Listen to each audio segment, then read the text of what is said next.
Hello, my name is Katya Krivoruchka, and my project is on factors contributing to underrepresentation of women in computer sciences. Science, technology, engineering, and math consist of many disciplines with varying levels of participation by women. However, two areas stand out: engineering and computer sciences. In computer science, a relatively new discipline, the proportion of women was about 37% in the 1980s and has dropped to below 20% now.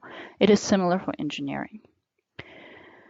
So much so that the general public simply does not expect engineers to be female. Here's an example. A company put out a recruitment ad on Bay Area transit trains in the San Francisco Bay Area. The team featured 4 engineers, and one of them, pictured here, is female. There was a backlash, an example of which is shown here. A guy thought this was just advertising trying to appeal to women. Well, here's the quote. "This is some weird haphazard branding. I think they want to appeal to women, but are probably just appealing to dudes. Perhaps that's the intention all along, but I'm curious. People with brains find this quote remotely plausible, and if women in particular buy this image of what a female software engineer looks like. I don't know. Weird." Someone asked, well, what does a female software engineer look like then? And that started a hashtag, I look like an engineer. And thousands of female engineers responded with pictures of themselves and explaining what they do as female engineers.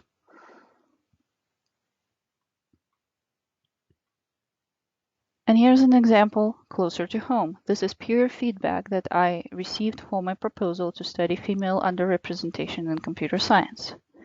Isn't it the most important that everyone studies whatever they want instead of advertising fields to underrepresented groups? Well, what they want is affected by what they see around them, and there's strong evidence that girls are systematically discouraged from pursuing certain majors, computer science being one of them.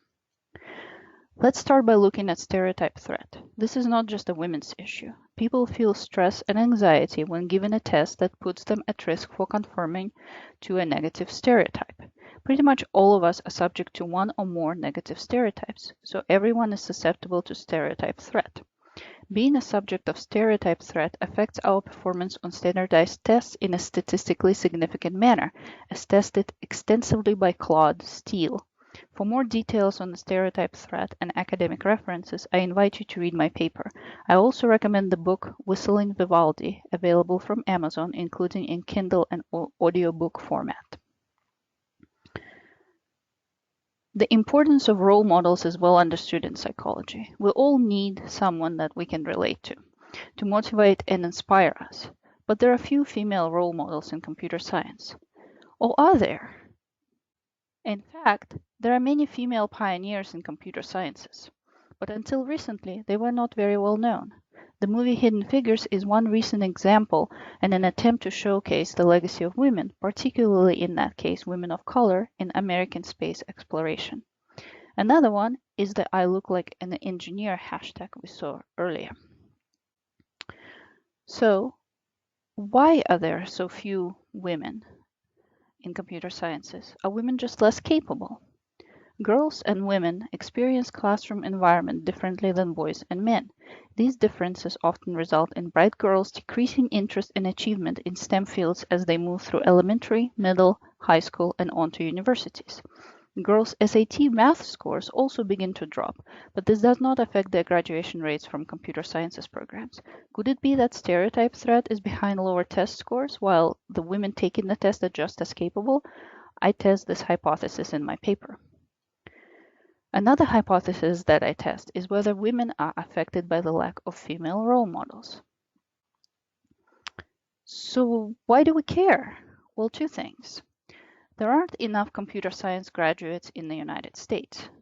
Encouraging more capable students to enter the major and the profession is important to meeting the job demand. And secondly, diversity is good for business, as research indicates that more diverse companies are more innovative and more profitable.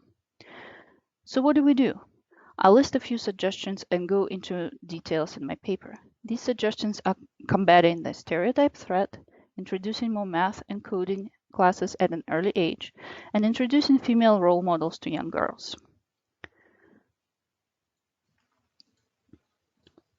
And I leave you with this. What does an engineer look like? This is me. Thank you.